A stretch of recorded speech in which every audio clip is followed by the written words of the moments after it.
నమస్కారం, news vision కు స్వాగతం. ముందుగా వార్తల్లోని ముఖ్యాంశాలు.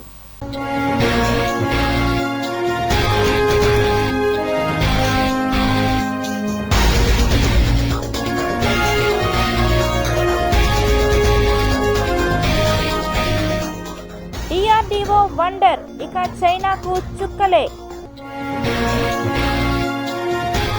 వక్ఫ్ చట్టంపై స్పందించిన ప్రధాని మోడీ, కాంగ్రెస్ కి ఓటు బ్యాంకు వైరస్.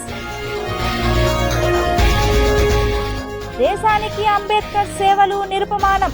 ఘనంగా భారత రాజ్యాంగ నిర్మాత బిఆర్ అంబేద్కర్ 135వ జయంతి వేడుకలు. నేను చెప్పిన నిజాలకి కూటమి గుండెల్లో భయం మొదలైంది. రాష్ట్రమంతా కాదు, దేశం మొత్తం కేసులు పెట్టుకోండి, నేను ఎవరికీ భయపడను. టీటీడీ మాజీ చైర్మన్ వైఎస్ఆర్సీపీ తిరుపతి జిల్లా భూమన కరుణాకర్ రెడ్డి వెల్లడి. పారదర్శకంగా టీడీఆర్ బాండ్లు పంపిణీ చేస్తున్నాం. టీడీఆర్ బాండ్లు అందజేసిన కమిషనర్ ఎన్ మౌర్య.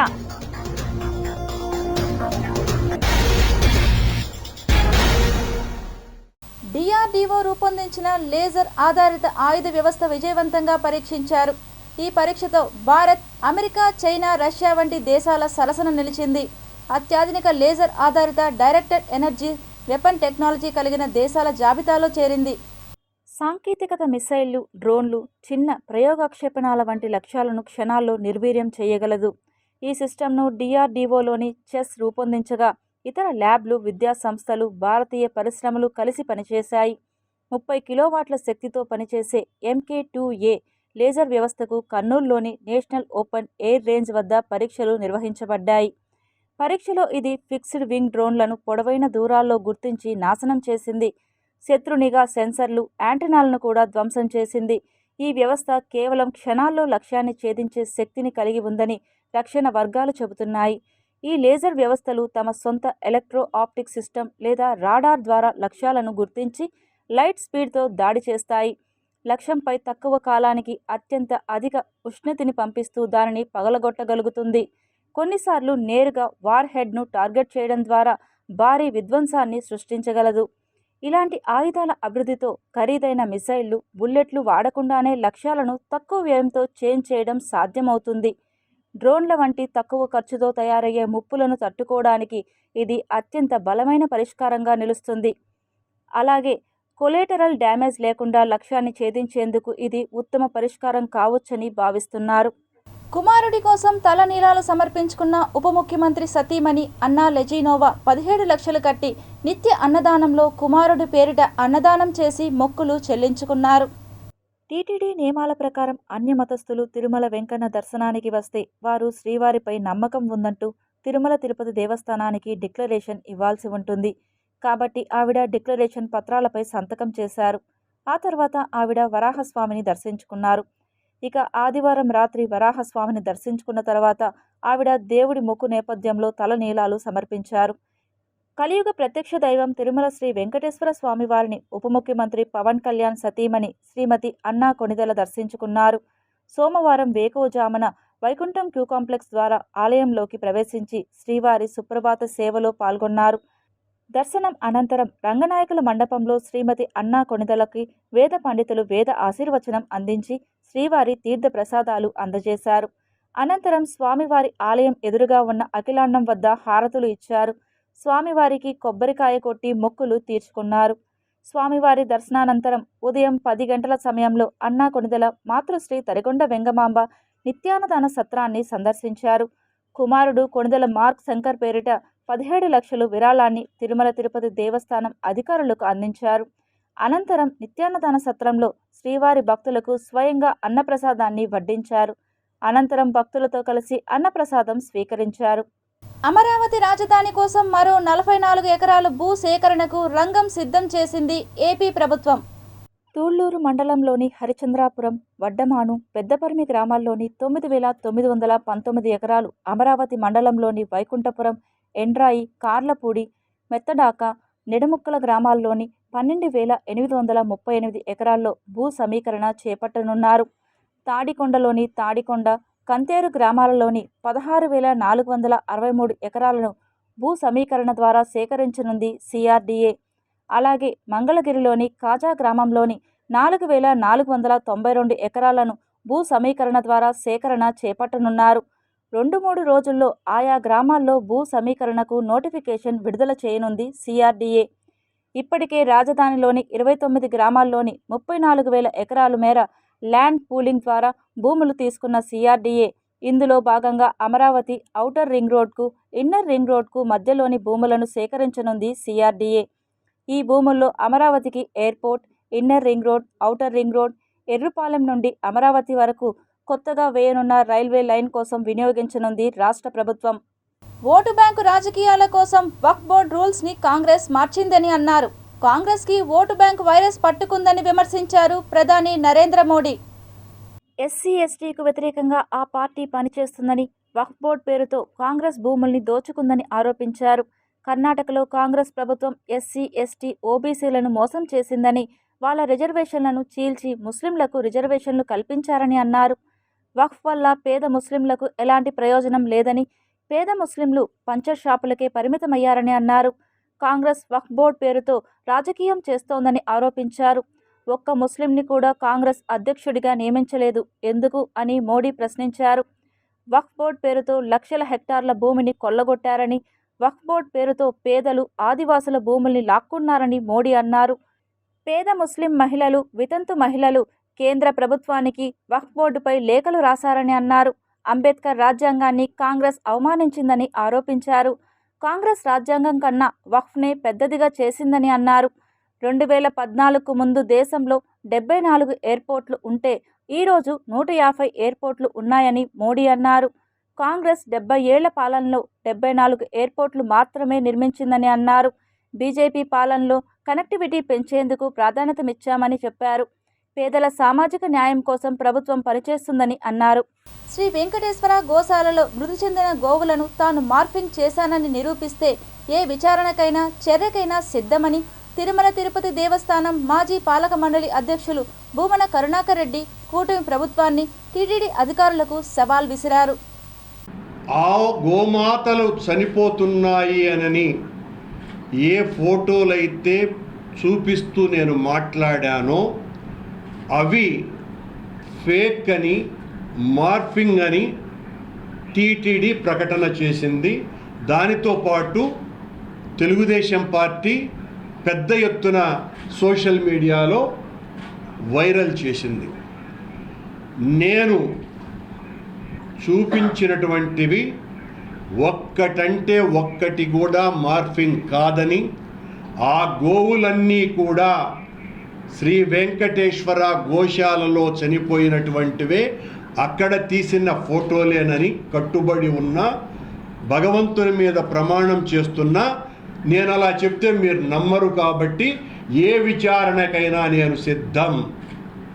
మీరు ఏ విచారణ చేసి అయినా కూడా నా మీద చర్య తీసుకోవచ్చు. నేను కట్టుబడి ఉన్నా. ఒక్క ఫోటో కూడా మార్ఫింగ్ కాదని, అది గోశాలలో చనిపోయినటువంటి ఆవుల ఫోటోలేనని తెలియజేస్తుంది. టీటీడీ గోశాలలో గోవులను నిరంతరం పర్యవేక్షిస్తున్నాం. గోవులకు తల్లిలా భావించి దానా సమయానుకూలంగా సపర్యలు చేస్తున్నామని టీటీడీ ఈవో శ్యామలారావు తెలిపారు. Separation of death. ఇప్పుడు ఏదైనా మనకి గోవులు మరణిస్తూ ఉంటాయి. మరణించినప్పుడు ఎందుకు చనిపోయినాయి ఏమిటి ఇవన్నీ కూడా రికార్డ్ చేస్తాము. అవి సప్రెస్ చేయడం అంటే లెక్కలోకి తీసుకురాకుండా దాన్ని దాచిపెట్టడం, అదొకటి విజిలెన్స్ రిపోర్ట్లో వచ్చింది. తర్వాత poor maintenance and hygiene of గోశాల. అసలు మెయింటెనెన్స్ అనేది చాలా ఘోరంగా ఉంది. మీరు ఫోటోగ్రాఫ్లు చూస్తే చాలా బాధపడతారు. Poor hygiene. ఫీడ్ అనేది ఇంకా ఎంత దారుణం అంటే దాంట్లో పురుగులు ఉన్న ఫీడ్ ఆవులకి పెట్టారు. చూడొచ్చు మీరు కూడా, ఇప్పుడు పెడతాను, చూపిస్తాను. మెడిసిన్స్ ప్రొక్యూర్మెంట్, దాంట్లో మెడిసిన్స్కి అసలు లేబుల్ అనేది లేకుండా ఎక్కడి నుంచి కొన్నారు, ఏ క్వాలిటీ ఏంటి, ఎక్స్పైరీ డేట్ ఏంటి, అవి లేకుండా కొనడం జరిగింది. అవి కూడా ఫోటోగ్రాఫ్స్ చూపిస్తాను. ఎక్స్పైరీ అయిన డ్రగ్గులు కూడా యానిమల్స్కి పెట్టడం జరిగింది. ఫీడ్ ప్రొక్యూర్మెంట్లో కూడా కరప్షన్ జరిగిందని విజిలెన్స్ రిపోర్ట్లే చెప్తున్నాయి క్లియర్గా. ఆ రిపోర్ట్లు కూడా మీరు చూసుకోవచ్చు. ఆవులు లేని ఫార్మ్స్ కూడా టెండర్లు పిలిచి ఫీడ్ ప్రొక్యూర్ చేయడం జరిగింది. అవన్నీ కూడా రిఫరెన్స్లో ఉంటాయి, ఇదేం సృష్టించింది కాదు. అవన్నీ చూపిస్తాను. తర్వాత ఇంకో ముఖ్యమైన విషయం కూడా చెప్తాను. ఓకే, స్టార్ట్ చేస్తున్నాను. దీని యొక్క ఇంపార్టెన్స్ తెలుసు, ముఖ్యమంత్రి గారు దీనికి ఎంత ఇంపార్టెన్స్ ఇస్తారో తెలుసు, మా పరిస్థితి ఏమవుతుందో తెలుసు దాన్ని సరిగ్గా చూసుకోకపోతే. హిందువుల మనోభావాలు దీంట్లో చాలా ముడిపడి ఉన్నాయి, అందుకని మేము చాలా సీరియస్గా తీసుకుంటాం. అలాంటిది విజిలెన్స్ వాళ్ళని వెళ్ళనివ్వకపోవడం ఏంటి? ఆ రిపోర్ట్ మీ దగ్గర ఉంటుంది కాబట్టి మీరు ఆ రిపోర్ట్లో చూడొచ్చు విజిలెన్స్ వాళ్ళు ఎంత వాళ్ళ ఆక్రోశాన్ని వెళ్ళగొడుస్తూ వాళ్ళు ఏ విధంగా రిపోర్ట్లో చెప్పడం జరిగిందో. అప్పుడున్న డైరెక్టర్ గారు అసలు వీళ్ళని రానివద్దని చెప్పి చెప్పడం జరిగింది. అసలు వెళ్తే ఏవో వీళ్ళు ఇవన్నీ బయటపడతారు.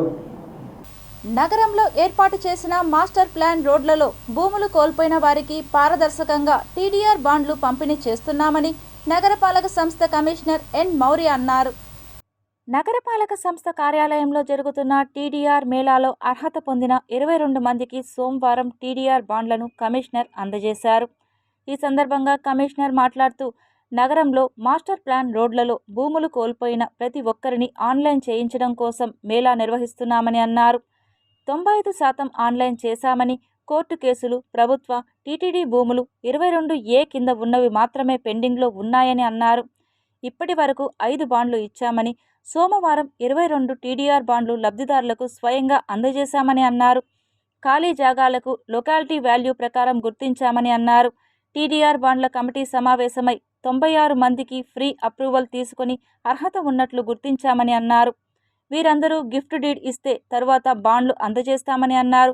వీరు రిజిస్ట్రేషన్ చేసుకునేందుకు వీలుగా తిరుపతి, రేణిగుంట సబ్ రిజిస్ట్రార్ కార్యాలయాల్లో ప్రత్యేక కౌంటర్లు కూడా ఏర్పాటు చేశామని అన్నారు. ఈ సమావేశంలో town planning RD Vijayabhaskar, deputy commissioner Amaraiah, DCP Mahapatra, ఏసీపీలు బాలాజీ, మూర్తి తదితరులు పాల్గొన్నారు. TDR nearly 700 eligible beneficiaries list మన దగ్గర ఉండడంతో ఈ డ్రైవ్ ఏదైతే మేళా స్టార్ట్ చేసామో ముఖ్యంగా అన్ని ఆన్లైన్ అప్లికేషన్స్ చేయాలి. 700 డిస్ప్యూట్ ఉన్నా ఒకవేళ గవర్నమెంట్ ల్యాండ్ అయినా ఆన్లైన్ అప్లికేషన్స్ పుట్టప్ చేయాలనే ఉద్దేశంతో ఈ మేళా స్టార్ట్ చేయడం జరిగింది. ఈ మేళా స్టార్ట్ చేశాక ఎక్సెప్ట్ ఏవైతే 150 కేసెస్ డిస్ప్యూట్స్ ఉన్నవి ఆర్ఎల్స్ వాళ్ళు ముందుకు రాక పెట్టినవి తప్ప అన్నీ కూడా ఆన్లైన్ పుట్టప్ చేసాము, వ్యాలిడేట్ చేసేసి ఆన్లైన్ చేయడం జరిగింది. అలాగే ఈరోజు వరకు ముందుగా ఒక 5 టీడీఆర్స్ ఇవ్వడం జరిగింది. ఈరోజు నియర్లీ 22 టీడీఆర్స్ అప్రూవ్ చేశాము.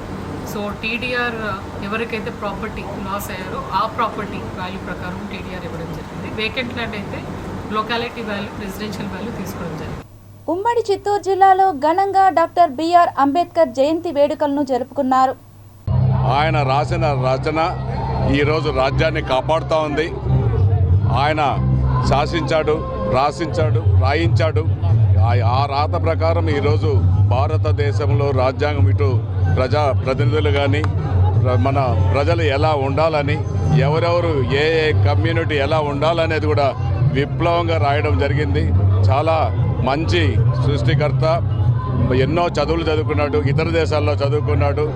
భారత రాజ్యాంగాన్నే మార్చి దిద్దిన నాయకుడు బాబా డాక్టర్ అంబేద్కర్ సాహెబ్. ప్రభుత్వం కూడా మనకి అన్ని రకమైనటువంటి ప్రభుత్వ లాంఛనాలతో ఈ కార్యక్రమాన్ని ఏర్పాటు చేయమని కూడా మాకు ఆదేశాలు ఇచ్చింది. అదేవిధంగా ఈరోజు మనకు ఎస్సీ, ఎస్టీ, బడుగు బలహీన వర్గాలందరికీ కూడా ప్రభుత్వం చేసే మేలన్నింటినీ కూడా ప్రజలకి ఈరోజు అందరికీ చేరవేసేలాగా కూడా మనం స్టెప్స్ తీసుకుంటున్నాము. సామాజిక న్యాయం, మహిళా సాధికారతకు నిజమైన దారి చూపించినటువంటి మహనీయులు బిఆర్ అంబేద్కర్ గారు ఇవాళ తిరుపతి నగరపాలక సంస్థ కార్యాలయంలో ఆయన జయంతి సందర్భంగా ఘనంగా నివాళులు అర్పించుకోవడం జరిగింది. మనందరికీ తెలుసు, దాదాపుగా 135 సంవత్సరాల ముందు జన్మించినటువంటి బిఆర్ అంబేద్కర్ గారు సామాజిక సమానత్వం, ఆర్థిక సమానత్వం, అలాగే మహిళా సాధికారత గురించి ఎంతో కష్టపడ్డారు. ఆయనకు లభించినటువంటి పదవులు కానీ లేదా అటు పిమ్మట ఆయన మన భారత రాజ్యాంగాన్ని రూపొందించే సమయంలో కూడా ఏవైతే ఆయన ఆలోచనలు ఉన్నాయో సమాజం పట్ల అవన్నీ కూడా ఒక చట్టబద్ధత తీసుకొచ్చినటువంటి మహనీయుడు. ఆయన దళితులు, స్త్రీలు, పిల్లలు, కార్మికుల వాళ్ళ హక్కుల కోసం పోరాటం చేసి న్యాయవాదిగా, ఆర్థిక శాస్త్రవేత్తగా, రాజకీయ నేతగా, సంఘస్ఫూర్తిదారుడిగా కీలకమైన పాత్ర పోషించి ఆయన సమాన హక్కుల కోసము పోరాటం చేసి రాజ్యాంగంలో కూడా ఆ స్ఫూర్తిని నిలపడం జరిగింది. రాజ్యాంగ స్ఫూర్తిని అందరూ గుర్తుపెట్టుకొని మనకిచ్చిన రైట్స్ అది కేవలం ఒక వర్గం కోసం కాదు, రాష్ట్ర ప్రజలు అందరికీ, దేశ ప్రజలందరికీ ఇచ్చిన రైట్స్ కాబట్టి ఆయన కృతజ్ఞత వహించి అలాగే ఆయన స్ఫూర్తిని అందరూ గుర్తుపెట్టుకొని ముందుకు తీసుకోవాలని కోరుకుంటున్నాను. ఈరోజు దేశవ్యాప్తంగా 134వ జయంతి వేడుకల్ని, డాక్టర్ బాబాసాహెబ్ అంబేద్కర్ జయంతి వేడుకల్ని అత్యంత వైభవంగా జరుపుకుంటున్నాం. అంబేద్కర్ గారు కొందరివాడు కాదు, అందరివాడు గారు. వారి ఆశయ సాధన కోసం మనందరం కలిసి కృషి చేయాలి. ఈరోజు భారతీయ జనతా పార్టీ ఆధ్వర్యంలో ఈ 10 రోజులు సేవా కార్యక్రమాలు నిర్వహిస్తున్నాం. ఉచిత వైద్య సేవలు, హాస్పిటల్ సందర్శన, అన్ని రాబోయే 100 సంవత్సరాల సమస్యకు పరిష్కారంగా ఆయన చూపినటువంటి మార్గంలో అణగారిన వర్గాల యొక్క అభ్యున్నతి కోసం అందరి వాడిగా ప్రపంచ మేధావిగా ఎదిగినటువంటి అంబేద్కర్ గారి యొక్క అసలు శిష్యులైనటువంటి వారసులు భారతీయ జనతా పార్టీ కార్యకర్తలని నిన్న సాయంకాలం వచ్చి ఇక్కడ విగ్రహానికి పరిశుభ్రం చేసి వారు పుష్పాలంకరణ చేసి ఘనమైనటువంటి నివాళులు అర్పించు అంబేద్కర్ గారి యొక్క ఆశయ సాధనలో బీజేపీ పునరంకితమవుతుందని జై భీమ్, జై భారత్ మాతాకి జై. రాజ్యాంగ స్ఫూర్తికర్త డాక్టర్ బిఆర్ అంబేద్కర్ గారి జయంతి సందర్భంగా ఈరోజు భారతదేశం అంతా కూడా ఒక పండుగ వాతావరణంలో అన్ని వర్గాల ప్రజలు కూడా ఈరోజు ఆయనకి నివాళులు అర్పిస్తున్నారు. ముఖ్యంగా కేంద్రంలో ఉండే బీజేపీ ప్రభుత్వము అంబేద్కర్ గారికి ఘన నివాళులు అర్పిస్తూ ఆయన విగ్రహాలు ఎక్కడెక్కడైతే దేశవ్యాప్తంగా ఉన్నాయో వాటిని శుభ్రం చేసి ఆయనకి ఘన నివాళులు అర్పించడం బడుగు బలహీన వర్గాల పట్ల బీజేపీ ప్రభుత్వానికి ఉన్న చిత్తశుద్ధికి నిదర్శనంగా భావిస్తూ ఆయన ఆశయ సాధన కోసం అందరం పనిచేయాలని చెప్పని కోరుకుంటున్నాం. ఎన్నో విషయాల్లో అంటే ఏ విధంగా అయితే అంబేద్కర్ గారు అందరూ సమానంగా ఉండాలని కోరుకున్నారో దానికి నిలువెత్తు నిదర్శనంగా ఈరోజు నరేంద్ర మోడీ గారి పరిపాలన సాగుతుంది. దానికి ఉదాహరణగా జన్ధన్ 40 కోట్ల మంది అకౌంట్లు, జన్ధన్ అకౌంట్లు, అదేవిధంగా ఆయన కోరుకునే విధంగా 33% నారీ శక్తి అంటే మహిళలకి రిజర్వేషన్స్ ఇవ్వడం కానీ, అదేవిధంగా గరీబ్ అన్న కళ్యాణ్ యోజన 80 కోట్ల మందికి 5 కేజీల బియ్యం ఇవ్వడం కానీ. వారి జయంతి సందర్భంగా ఈరోజు చాలా ఘనంగా ఇక్కడ వేడుకలు జరుపుకుంటున్నారు. వారు వ్యక్తి కాదు, ఒక మహత్తర శక్తి, రాజ్యాంగ స్ఫూర్తి ప్రదాత. వారి జీవితం అందరికీ కూడా ఆదర్శదాయకము. వారి అడుగుజాడల్లోనే కూడా మన యావత్ భారతదేశం అంతా కూడా వాళ్ళు నడుస్తోంది. అతను సమాజాన్ని దూరదృష్టితోనే మన రాజ్యాన్ని ఎట్లా రాజ్యాన్ని రూపొందించారు. అదేవిధంగా స్త్రీల యొక్క హక్కులను కూడా వాళ్ళు స్త్రీల హక్కులు అయితే వాళ్ళు 33% రిజర్వేషన్ కల్పించడం, అదేవిధంగా అన్ని భాగాల్లో విద్యలో అయితే మ్యారేజ్లో, డైవర్స్లో అన్ని చోట్ల అన్ని సమానంగా ఉండాలని పాటుపడిన వ్యక్తి. ఈ పండుగ వాతావరణం ఈడ ఉన్నట్టుగానే ఈ భారతదేశంలోనే కాదు ప్రపంచం మొత్తం మీద పండుగ చేసుకునే ఏకైక వ్యక్తి మన అంబేద్కర్. ఈ సందర్భంగా ఒకటే తెలియజేసేది,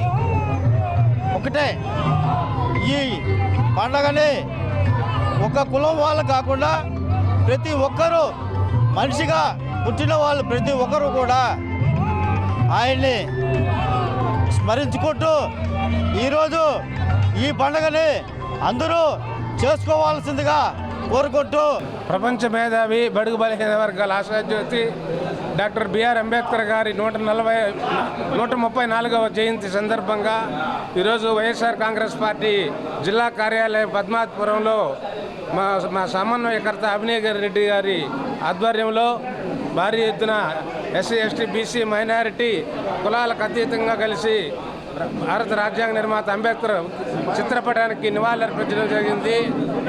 మన భారతదేశంలో ఏ కులాలైతే వివక్షకు గురవుతున్నాయి మహిళల విద్యకు దూరంగా ఉన్నారు, వీళ్ళని అందరినీ సంస్కరించాలి, ఒక సంస్కరణలో పెట్టాలని చెప్పి అంబేద్కర్ గారు చాలా దూరదృష్టితో మన అట్టడుగు ఉన్న కులాలన్నింటినీ ఇవి బలహీన వర్గాలు కాదు, ఇవి బలమైన వర్గాలు, మమ్మల్ని కొన్ని వర్గాలు అణిచివేచాయి అన్న దూరదృష్టితో ఆలోచించి ఆనాడే రాజ్యాంగంలో మంచి మంచి సవరణలన్నీ తీసుకొచ్చారు. ఆ రాజ్యాంగ నిర్మాత అయిన డాక్టర్ అంబేద్కర్ గారికి మనస్ఫూర్తిగా ఈరోజు రాజ్యాంగాన్ని ఏర్పాటు చేసిన మహనీయుడు డాక్టర్ బిఆర్ అంబేద్కర్ గారు. ఆయన రాసిన రాజ్యాంగం వల్లనే ఈరోజు ప్రతి ఒక్కరూ సుఖమయ జీవితాన్ని అనుభవిస్తాను. ప్రతి ఒక్కరికి బడుగు బలహీన వర్గాలకి అన్ని వర్గాలకి సముచిత స్థానం ఇస్తూ రాజ్యాంగాన్ని రూపొందించి అందరికీ సమానమైన హక్కుల్ని ప్రసాదించారు. తిరుపతి శ్రీ కోదండరామాలయంలో కొలువైన శ్రీ సీతారాములు లక్ష్మణస్వామి వారికి సోమవారం రేపాకుల సుబ్బమ్మ తోట ఉత్సవం ఘనంగా జరిగింది. ఉదయం 8:45 నుండి 9:30 వరకు శ్రీ కోదండరామాలయం నుండి శ్రీ సీతారాముల సమేత లక్ష్మణస్వామి వారి ఉత్సవమూర్తులను పాత ప్రసూతి ఆసుపత్రి రోడ్డులోని రేపాకుల సుబ్బమ్మ తోట ఆర్ఎస్ గార్డెన్స్కు ఊరేగింపుగా తీసుకొచ్చారు. ఉదయం 10 గంటల నుండి 11 గంటల వరకు స్వపన తిరుమంజనం, ఆస్థానం, నివేదన నిర్వహించారు. సాయంత్రం 5 గంటలకు స్వామివారిని ఊరేగింపుగా, రాత్రి 7 గంటలకు ఈ ఊరేగింపు శ్రీ కోదండరామాలయానికి చేరుకుంది. శ్రీ కోదండరామస్వామికి రేపాకుల సుబ్బమ్మ అపర భక్తురాలు. ఈమె 100 ఏళ్ల క్రితం స్వామివారిని భక్తి శ్రద్ధలతో పూజించేవారు. 1910వ సంవత్సరం నుండి కోదండరాముని బ్రహ్మోత్సవాల్లో కల్పవృక్ష వాహనం, సర్వభూపాల వాహన సేవలను సొంత ఖర్చులతో నిర్వహించేవారు. తదనంతరం కూడా ఈ సేవలు కొనసాగాలనే తలంపుతో 1933వ సంవత్సరంలో కొంత స్థలాన్ని కోదండరామాలయానికి విరాళంగా అందించారు. ఈ భూమిలోనే ప్రస్తుతం ఎస్వి బాలమందిరం, ఆర్ఎస్ గార్డెన్స్ ఉన్నాయి. కోదండరాముని భక్తురాలైన రేపాకుల సుబ్బమ్మ కోరిక మేరకు తిరుమల తిరుపతి దేవస్థానం ప్రతి ఏటా ఈ ఉత్సవం నిర్వహిస్తోంది. ఈ కార్యక్రమంలో ఆలయ deputy EO Nagaratna, AEO Shri Ravi, temple ఇన్స్పెక్టర్లు సురేష్, ఇతర అధికారులు, విశేష సంఖ్యలో భక్తులు పాల్గొన్నారు. భారతీయ జనతా పార్టీ మతోన్మాద విధానములను వ్యతిరేకిస్తూ సిపిఐ జాతీయ కార్యదర్శి వర్గ సభ్యులు నారాయణ ఆధ్వర్యంలో తిరుపతిలో భారత రాజ్యాంగానికై సిపిఐ నగర సమితి ర్యాలీ నిర్వహించింది. ఇది రాజ్యాంగ స్ఫూర్తికి దెబ్బ కొట్టే పద్ధతిలో ఈనాటి కేంద్ర ప్రభుత్వం ఉంది. అంబేద్కర్ చూసేటువంటి రాజ్యాంగ స్ఫూర్తి వ్యతిరేకంగా బీజేపీ ప్రభుత్వం అనేక నిర్ణయాలు చేస్తూ ఉంది. అందులో భాగంగానే ఈ వక్ఫ్ బిల్లు అమెండ్మెంట్ చేసి పెట్టడం, రాజ్యాంగం స్ఫూర్తికి దెబ్బ కొట్టడం, అంబేద్కర్ ప్రజల్ని కాలు రాయడం, ఇవన్నీ చూస్తూ ఉన్నాం. చివరికి ఎంతవరకు వచ్చిందంటే సుప్రీంకోర్టు ఒక తీర్పు ఇచ్చింది. ఎన్నికైన రాష్ట్ర ప్రభుత్వాలని గవర్నర్లు ఆ విధంగా పెండింగ్ పెట్టకూడదు. దీని ప్రకారం 3 నెలల లోపల క్యాబినెట్ ఇచ్చిన తీర్మానాన్ని ఆమోదించాలి గవర్నర్సు అని ఆదేశించింది. అది గవర్నర్లే కాదు, దేశ అధ్యక్షురాలు కూడా ఈ రాజ్యాంగ స్ఫూర్తికి అనుకూలంగా అటు క్యాబినెట్ కానీ అసెంబ్లీ కానీ ఇచ్చిన తీర్మానాలని పెండింగ్ పెట్టకూడదని తీర్పిస్తే ఆ తీర్పుకి వ్యతిరేకంగా కేరళ గవర్నరు ఈ తీర్పును మేము వ్యతిరేకిస్తున్నాం, ఇది అని అంటూ ఉన్నాడు. నవ సమాజ నిర్మాణానికి కృషి చేసిన మహాత్మా జ్యోతిరావు పూలే ఆశయ సాధనకు ప్రతి ఒక్కరూ కృషి చేయాలని ఆంధ్రప్రదేశ్ యాదవ్ కార్పొరేషన్ చైర్మన్ నరసింహ యాదవ్ పేర్కొన్నారు. AP state government retired employees association కార్యాలయంలో బీసీ ఎంప్లాయీస్ ఫెడరేషన్ ఆధ్వర్యంలో పూలే ఎక్సలెంట్ అవార్డు ప్రదానోత్సవ కార్యక్రమాన్ని నిర్వహించారు. ఈ కార్యక్రమానికి ముఖ్య అతిథులుగా యాదవ కార్పొరేషన్ చైర్మన్ నరసింహ యాదవ్ విచ్చేశారు. ఈ సందర్భంగా బీసీ ఎంప్లాయీస్ ఫెడరేషన్ సభ్యులు మాట్లాడుతూ బీసీలు ఐకమత్యంగా తమకు అందవలసిన హక్కులు, రిజర్వేషన్లను సాధించేందుకు ప్రతి ఒక్కరూ నడుం బిగించాలని అన్నారు. అంతకుముందు మహాత్మా జ్యోతిరావు పూలే బీపీ మండల్ చిత్రపటాలకు ఘన నివాళులర్పించి వారి ఆశయ సాధనకు కృషి చేయాలని అన్నారు. 18వ శతాబ్దంలోనే కలియుగ వైతాళికుడు నవసమాజ నిర్మాత మహాత్మా జ్యోతిరావు పూలే జన్మించి ఎన్నో ఆటుపోటులు, అసమానతలను ఎదుర్కొని చదువుకొని తన భార్య చదువు నేర్పించి తన భార్య ద్వారా దేశంలోనే తొలి మహా ఉపాధ్యాయురాలుగా తయారు చేసినటువంటి మహానుభావుడి యొక్క 198వ జయంతిని పురస్కరించుకొని బీసీ ఎంప్లాయీస్ ఫెడరేషన్ తరఫున తిరుపతిలో మేము ప్రతిష్టాకరమైనటువంటి పూలే ఎక్సలెన్స్ అవార్డులు ఇస్తున్నాం. ఇది ఒక రకమైన ప్రేరణ. సమాజంలో 60-70% గల వర్గాలు వారి యొక్క చైతన్యం కోసం పనిచేసినటువంటి వివిధ ఉద్యోగ సామాజిక కార్యకర్తలకు ఇస్తున్నాం. ఈరోజు ఇది శుభపరిణామం. సేవా దృక్పథంతో నిర్వహించిన ఉచిత వైద్య శిబిరాన్ని మరోసారి కూడా నిర్వహించి మెరుగైన మందులను పంపిణీ చేస్తామని డాక్టర్ రేఖ కత్తుల వన్నెకుల క్షత్రియ స్టేట్ కార్పొరేషన్ డైరెక్టర్ తేజోవతి అన్నారు. వచ్చిన పేషెంట్లకు చాలా చక్కగా ఉపయోగపడింది. చాలామంది అవగాహన లోపం వల్ల షుగర్ ఎంత ఎక్కువ ఉన్నా పట్టించుకోకుండా అలాగే అంటే వాడుకునే మెడిసినే వాడుతూ ఇతర ఆర్గాన్స్ని డిస్ట్రాయ్ చేసుకుంటున్నారు. సో వాళ్ళకి అవగాహన కల్పించేలా ఈ క్యాంపు నిర్వహించబడటం నిజంగా మా అందరి అదృష్టంగా నేను భావిస్తున్నాను.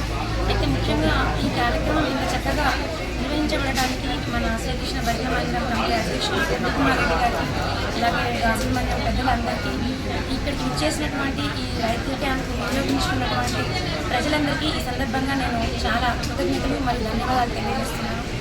భవిష్యత్తులో మరింత స్పెసిఫిక్గా అన్ని డిపార్ట్మెంట్లు స్పెషలైజేషన్ డిపార్ట్మెంట్స్ కూడా ఉచిత క్యాంపుల ద్వారా నిర్వహిస్తామని చాలా గట్టిగా మనం అందరికీ భరోసా ఇస్తుంది. ఎందుకంటే ఇక్కడ వచ్చే చాలామంది ప్రజలకి కేవలం అవగాహన కూడా చాలా ఎప్పుడు టెస్ట్ చేసుకోవాలి ఇది అనే వాటి మీద ఎక్కువ అవగాహన లేదు. కాబట్టి ఫ్యూచర్లో మళ్ళీ ఒక క్యాంప్ కండక్ట్ చేసి ఈసారి ఫ్రీగా బ్లడ్ టెస్ట్ చేసి ఇంకా మంచి రకమైన ఇంకా హై ఎండ్ ట్రై చేస్తాము. ఫస్ట్ అసలు ఇక్కడ ఎంతమంది డయాబెటిక్ వాళ్ళు ఉన్నారు అని నమూనా కోసం అని ఫస్ట్ మనకి క్యాంప్ చేయడం జరుగుతుంది. ఇప్పుడు మనకి కంప్లీట్గా ఒక అవగాహన వచ్చింది ఎంతమంది డయాబెటీస్ ఉన్నారు, ఇక్కడ ఎవరెవరికి ఎటువంటి మందులు అవసరం అవుతుంది అన్నది ఈ క్యాంప్ ద్వారా మనకు నిర్ధారణ. కాబట్టి నెక్స్ట్ క్యాంప్ ఇంకా చాలా స్పెసిఫిక్గా చాలా యూస్ఫుల్గా చేయడానికి ఆస్కారం. ఈ అవకాశం నాకు ఇచ్చినందుకు గాజుల మండలం కృష్ణ భజన అధ్యక్షుడు తేజోవతి. రాష్ట్ర వ్యాప్తంగా భారతీయ మజ్దూర్ సంఘంను బలోపేతం చేయడమే తమ ప్రధాన ధ్యేయమని ఆంధ్రప్రదేశ్ పోస్టల్ సెక్రటరీ చిన్ని వెంకయ్య తెలిపారు. తిరుపతి ప్రధాన తపాలా కార్యాలయంలో భారతీయ తపాలా ఉద్యోగ సంఘాల ద్వైవాహిక సమావేశాన్ని ఏర్పాటు చేశారు. ఈ కార్యక్రమానికి డివిజన్ పరిధిలోని పోస్టల్ ఉద్యోగులు పెద్ద సంఖ్యలో పాల్గొన్నారు.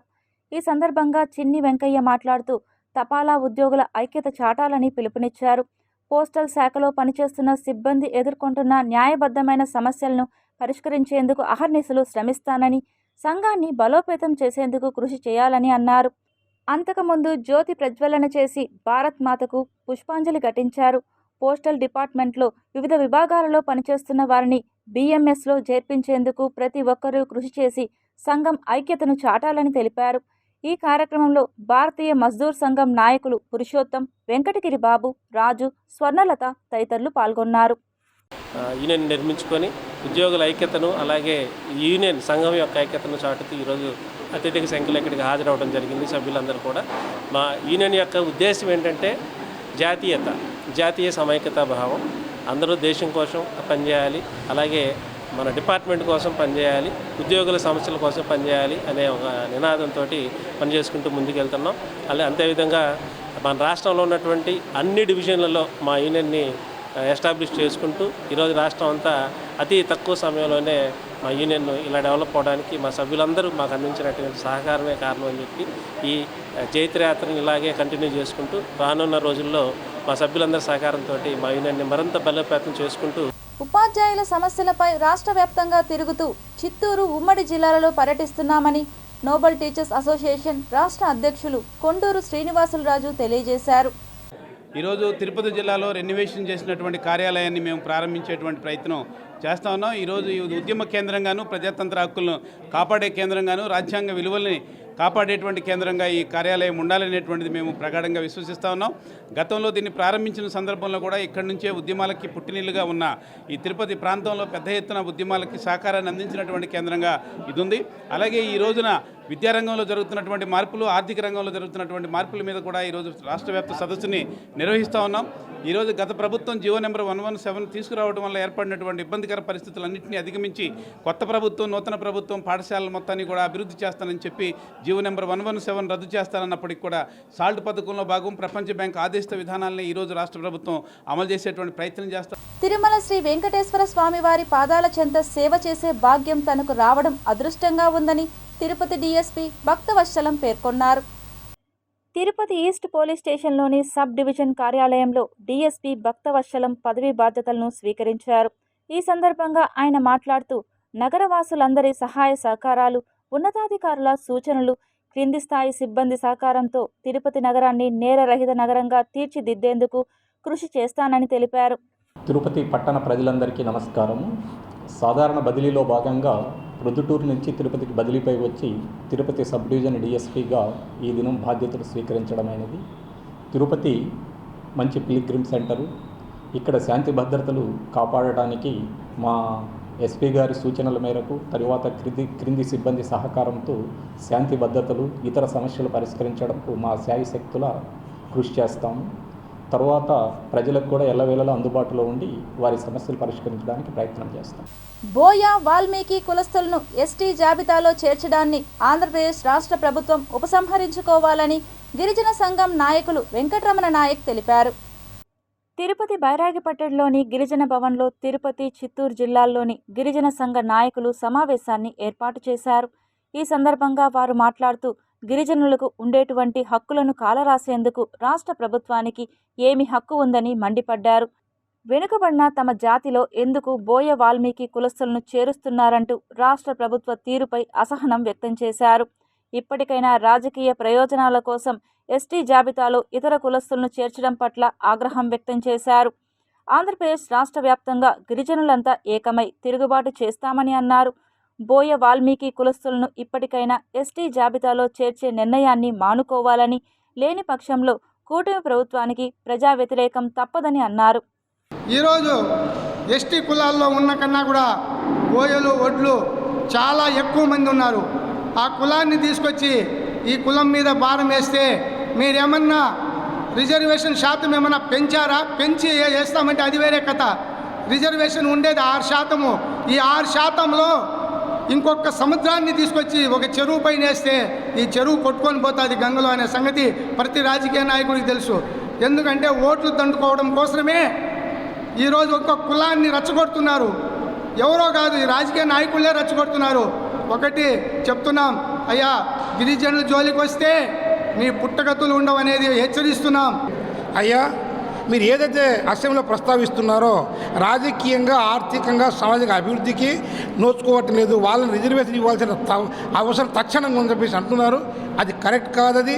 కాబట్టి చూడండి, మీరు ఎమ్మెల్యే అవ్వచ్చు, ఎమ్మెల్సీ అవ్వచ్చు, ఎంపీలు అవ్వచ్చు, పోలిట్ బ్యూరోలు అవ్వచ్చు, జడ్పీ చైర్మన్లు అవ్వచ్చు, అగ్రవర్ణాలతోటి పోటీపడి జనరల్ సీట్లో గెలిచినటువంటి వాళ్ళు ఇంకా ఎక్కడ వెనుకబడి ఉన్నదో ఒకసారి ఆలోచించమని చెప్పేసి వాళ్ళని కనుక ఇక్కడ చేరిస్తే ఉండేటటువంటి జెన్యూన్ ఎస్టీస్ పరిస్థితి ఇంకా అధ్వాన్నంగా అవుతుంది ఉద్దేశంతో మేము ప్రభుత్వం వారికి విజ్ఞప్తి చేస్తున్నాం. దయచేసి మీ యొక్క విత్డ్రా చేసుకోండి. లేని పక్షంలో దశల వారీగా ప్రతి జిల్లా తిరిగి రాష్ట్ర పెద్ద ఉవ్వెత్తున మేము ఒక ఏర్పాటు మన జాయింట్ యాక్షన్ కమిటీ ఆధ్వర్యంలో ఒక సమావేశం ఏర్పాటు చేసి కాణిపాకం శ్రీ వరసిద్ధి వినాయక స్వామి ఆలయంలో సోమవారం తమిళ నూతన సంవత్సర సందర్భంగా రాజమాణిక్యం అండ్ సన్స్ ఆధ్వర్యంలో చందన అభిషేకం సేవా కార్యక్రమాన్ని నిర్వహించారు. ప్రతి ఏడాది తమిళ సంవత్సరాదిని పురస్కరించుకొని ఆలయంలో ఉభయదారులైన రాజమాణిక్యం అండ్ సన్స్ ఆధ్వర్యంలో స్వామివారికి అభిషేకం, ప్రత్యేక పూజలు నిర్వహించి చందన అలంకారం సేవా కార్యక్రమాన్ని చేశారు. అనంతరం అన్నదాన కార్యక్రమాన్ని నిర్వహించి రాత్రి స్వామివారి ఉత్సవమూర్తులను కాణిపాకం మాడవీధుల్లో ఊరేగించారు. ఈ కార్యక్రమంలో ఆలయ ఈవో పెంచల కిషోర్, ఏఈఓ రవీంద్రబాబు, ఉభయదారులు రాజమాణిక్యం అండ్ సన్స్ తదితరులు పాల్గొన్నారు.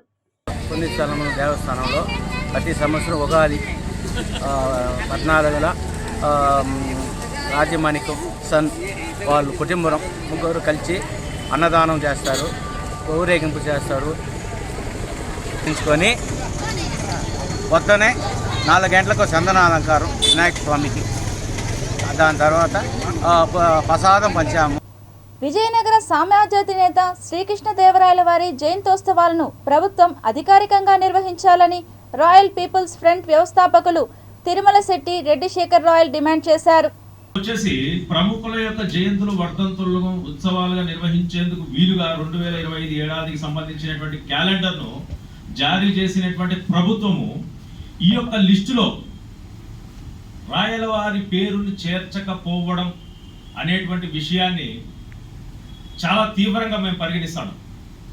ఇది ఈ యావత్ బలిజ, కాపు, తెలగ, ఒంటరి సామాజిక వర్గానికి ఒక అవమానంగా తీసుకుంటూ భవిష్యత్తులో యుద్ధ ప్రాతిపదికన చర్యలు చేపట్టేందుకు రాష్ట్ర వ్యాప్తంగా నిరసన తెలియజేసేందుకు మేము సిద్ధంగా ఉన్నామని చెప్పేసి ఈరోజు తిరుపతి ప్రెస్ క్లబ్లో రాయల్ పీపుల్స్ ఫ్రంట్ ప్రకటించడం జరుగుతుంది. Tirupati bullion gold jewellery and silver merchants association సమాచారం మేరకు తిరుపతి లోకల్ బులియన్ మార్కెట్లో బంగారం, వెండి ధరలు ఇలా ఉంటాయి. 24 క్యారెట్ల బంగారం 10 గ్రాముల ధర 96,880 రూపాయలు. 22 క్యారెట్ల బంగారం 1 గ్రాము ధర 8,746 రూపాయలు. వెండి 1 కేజీ ధర 98,200 రూపాయలు. రీటైల్ వెండి 1 గ్రాము ధర 101 రూపాయల 20 పైసలుగా ఉంటుంది. వార్తలు ముగించే ముందు ముఖ్యాంశాలు మరోసారి చూద్దాం.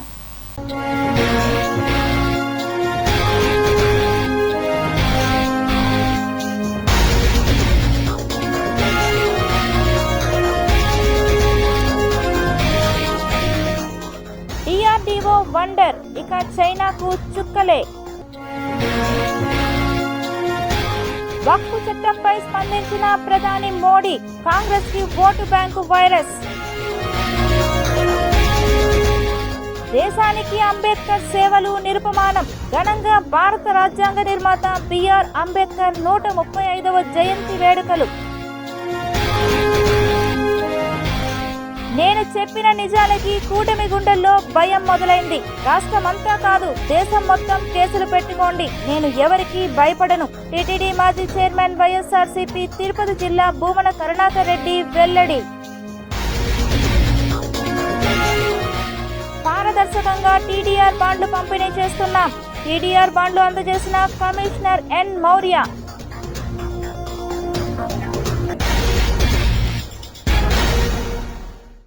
ఈ వార్తలు ఇంతటితో సమాప్తం. సమగ్ర సమాచారంతో న్యూస్ విషయంలో మళ్ళీ కలుద్దాం. అంతవరకు సెలవు. నమస్కారం.